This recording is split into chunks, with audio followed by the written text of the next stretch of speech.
Chandpur laboratory স্কুলে প্রথমবারের মতো শীতকালীন সবজি উৎসব পালন হচ্ছে।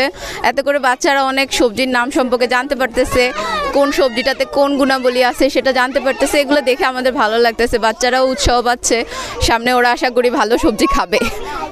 আপনারা জানেন যে বাচ্চারা এখন সবজি খেতে তারা অনাগ্রহ প্রকাশ করে, কারণ তারা সবসময় ফাস্টফুড খেতে খুব আগ্রহ প্রকাশ করে।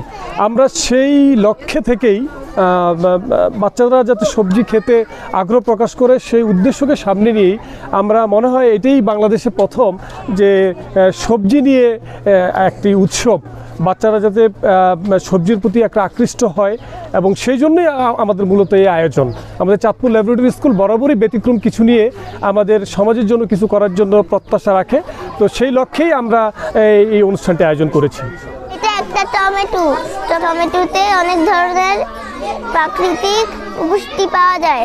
টমেটো খেলে শরীরে রক্তশূন্যতা দূর হয়। সিম একটি জনপ্রিয় সবজি যা এর পুষ্টিগুণ ও স্বাদের ব্যাপকভাবে পরিচিত। সিম একটি শীতকালীন সবজি। সিমে প্রায় 90% পানি রয়েছে।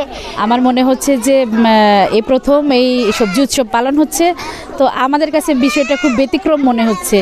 আর আমরা এতে করে অনেক খুশি যে এই আয়োজনটা করার জন্য, কারণ এই সবজি সম্পর্কে বাচ্চারা জানবে, তারা ধারণা নেবে কিভাবে কোন সবজির কতটা গুণাগুণ আছে, তাদের আকর্ষণ বাড়বে। এতে করে আমাদের বাচ্চাদেরকে খাওয়ানোর জন্য আমাদের সুবিধা হবে। টমেটো সস বানিয়ে খাওয়া যায়, সালাদ বানিয়ে খাওয়া যায়, অনেক কিছু করে খাওয়া যায়। টমেটো খাবেন এবং ভালো থাকবেন।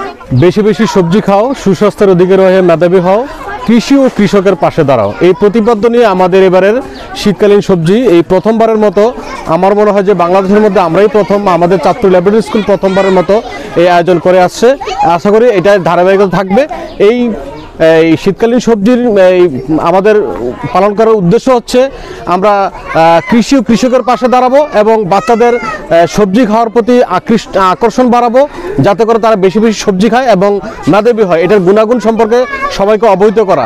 আমরা যতটুকু জানি যে বাচ্চাদেরকে বাড়িতে যতই সবজির উপকারিতা সম্বন্ধে জানাক, তারা ওইভাবে হয়তোবা এটা গ্রহণ করে না, কিন্তু একটা উৎসবের মাধ্যমে যদি আমরা এটা প্রকাশ করি তাহলে এটা তাদের দীর্ঘদিন মনে থাকবে এবং তারা এই সবজি খাওয়ার প্রতি আকর্ষণ তাদের বাড়বে।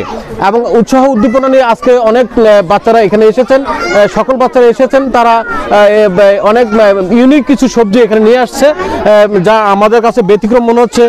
এখানে তারা অনেকে দেখলাম যে পেঁয়াজের ডাঁট, এটা যে একটা সবজি, তারা এটা জানতে পারছে। তারপর মটরশুঁটি, তারপর আছে আপনার ব্রকলি, ক্যাপসিকাম, হ্যাঁ, এই যে নতুন নতুন কিছু সবজি।